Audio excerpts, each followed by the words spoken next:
জানেন কি মা কালী কেন সবসময় জিভ বের করে রাখেন? এর পেছনে লুকিয়ে আছে এক অবিশ্বাস্য পৌরাণিক কাহিনী। ভয়ঙ্কর অসুর রক্তবীজকে বধ করার পর মা কালী ক্রোধে উন্মত্ত হয়ে প্রলয় নৃত্য শুরু করেন।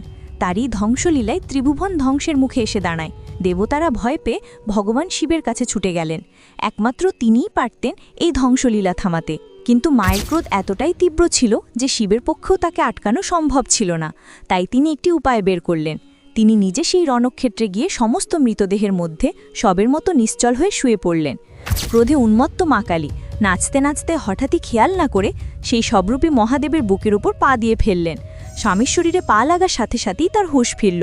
তিনি বুঝতে পারলেন ক্রোধের বশে কত বড় ভুল করে ফেলেছেন, আর সেই অনুশোচনা ও লজ্জায় তিনি নিজের জিভ বার করে ফেললেন।